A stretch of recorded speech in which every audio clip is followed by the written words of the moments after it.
Hey guys, and welcome back to another Undefeated video. In today's video I'm back with another interview and I'm here with James Richardson. James, how are we?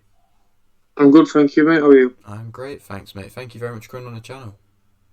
You're welcome. Thank you for having me. Yes, it's a pleasure. And so am I right in saying you're a 26-year-old middleweight who's 4-0? Yeah. Yeah, great, okay. So if you are new around here and you haven't subscribed, please do so. Like the video if you do like the video, and let's get straight into it. So, I'm going to start with the question which you always like to start off with, and that is, why did you start boxing? Uh, well, when I was younger, me and my little sister both doing every sport possible.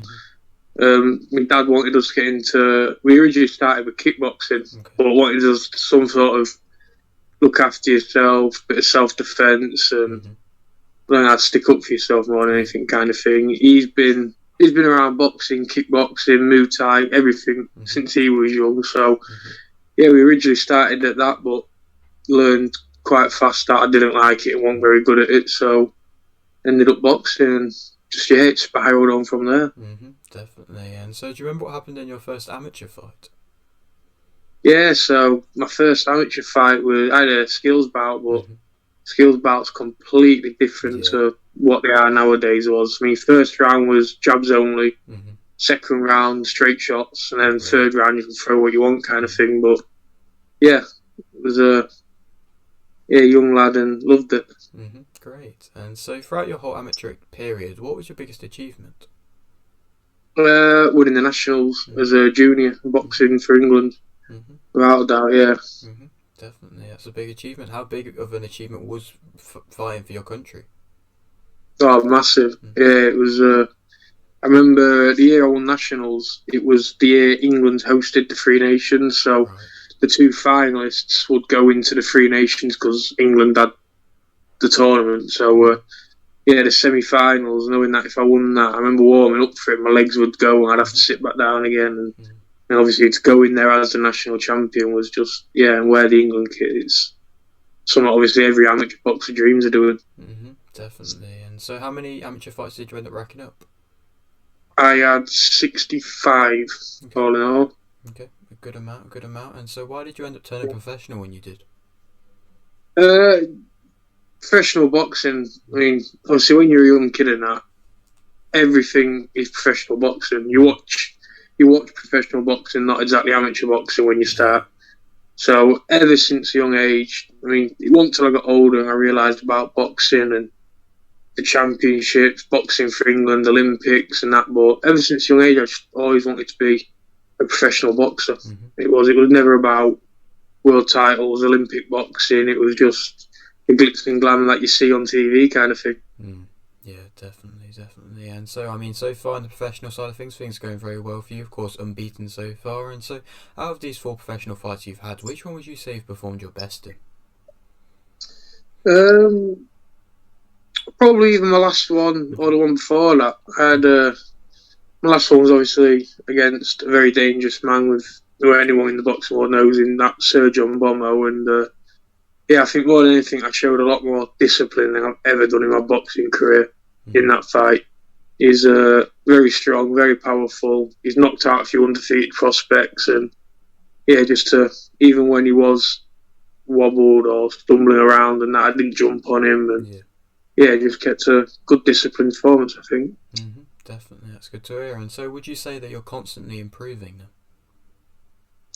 Yeah, slowly, little by little. I mean, obviously, different fights, different opponents. It brings out different things in you, and you have to box different. But just keep working in the gym and trying to improve fight upon fight, and slowly build myself up, move through the levels, kind of thing. Definitely. And so, what would you say is your main motivation at the moment? Just to keep improving, just to see how far I can go. Obviously, when I was a young kid, it was a case of, you were just doing it for enjoyment and fun, and I used to just like fighting more than anything. When I was a lot younger, I had a big losing record. I did.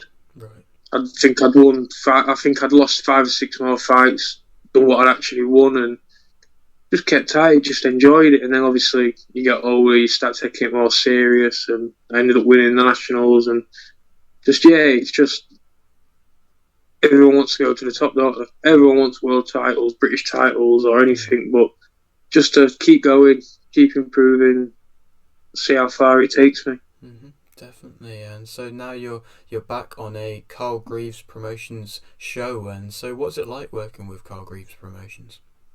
Yeah, I mean, see, my dad's known Carl since they was young, and I've known Carl obviously through my dad in training, and I've been sparring him a lot with some of his boxers before turning pro when I was younger. And I mean, I think it speaks for himself. Anyone that knows Carl, I mean, he's a small old promoter, as they say, with no TV backing, no massive giant sponsorship deals. This show that I'm boxing on is his 150th promotion. Wow. There's a Commonwealth title fight on the line. He's obviously worked with numerous English, British champions, David Avanesian most recently, and yeah, I think Carl's got one of them names that people in the boxing world know and massively respect. Yeah, definitely. And so his fight, or your fight, will be March 25th, and so how's preparations been going for that? Yeah, very good. So I was last started in December, and anyone that knows me knows that I tend to like my food a bit too much after fights and balloon up a little bit. But no, I've never started. I'm never out of the gym. So training's gone well. I'm always fit, but I haven't ballooned up stupidly this time. And yeah, I'm in good position really. We've, I think, 4.5 weeks out now, so sparring's picked up really good. Training's going good, and starting to really feel it now. That sounds great. And so, do you happen to know much about your opponent? Found out on boxing. I think his name's Jordan Granham or Grunham. He's well, I've never seen him myself, but I know his reputation. Former national amateur champion or developing national champion of some sort in the amateurs.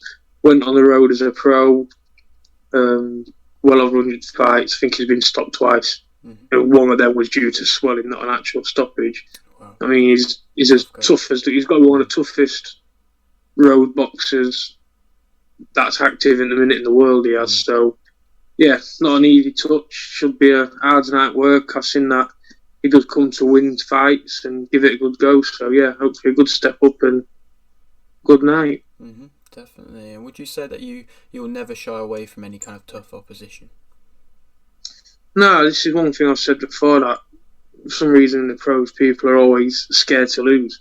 You look at, everyone looks at Mayweather's record and wants to be undefeated, but I mean, I've proved it to myself when I was younger. I had, like I say, a bad losing record. I still went on to win a national title and box for England, and so I think you've got to take the opportunities. If you're not in it to be the best and fight the best, then you're never going to get anywhere, are you? I mean, one loss, it's what you make of it. If you make it the end of your career and the end of the world, then it will be. Learn from it, bounce back from it, do what you've got to do to come back, and yeah, I mean, a loss isn't the end of the world. Many people have proven that over the years. Yeah, definitely. And so, for anybody who might be wanting to come and watch this upcoming fight of yours, what would you say makes you interesting as a fighter? Well, yeah, I'm not sure. I'm definitely a boxer, bit of a boxer fighter at times. Yeah, I like to sometimes get stuck in and told off by my dad a little bit too much. I do, but yeah, I like to think I put on a good boxing performance, and there is a bit of excitement in there as well at times. Definitely, that's great. And so, I mean, you've kind of mentioned this and touched upon it a bit, but how far do you believe you can go? I think the sky's the limit at the end of the day. I mean, someone has to reach the top at the end of it, so why couldn't it be me? Definitely. I mean, I'd keep working hard, keep trying to learn, keep progressing. I'm lucky with my family and people around me, like my mum, my dad, my sister, and we keep each other quite humbled, so just take it one step at a time. There's no big ego, no calling out people and wanting these shots, demanding that shot. Yeah, just keep stepping up the ladder, and why not? Definitely, why not indeed. And so I'll leave with this final question, which I always like to ask. You've got a little bit of a platform here. Would you like to shout anything out?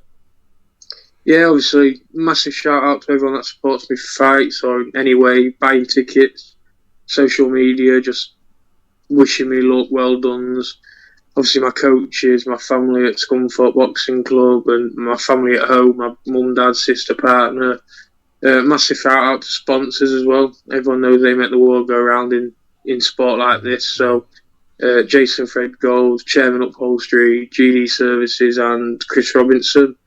And yeah, just everyone else for support. Mm-hmm. Great indeed. And so thank you very much for doing this, mate. Maybe a little bit further along down the line we can come back and do another one. Yeah, 100%. Thank you for having me on. Mm-hmm. Great, okay. And so if you are new around here and you haven't subscribed, please do so. Like the video if you do need like the video, and thanks for watching.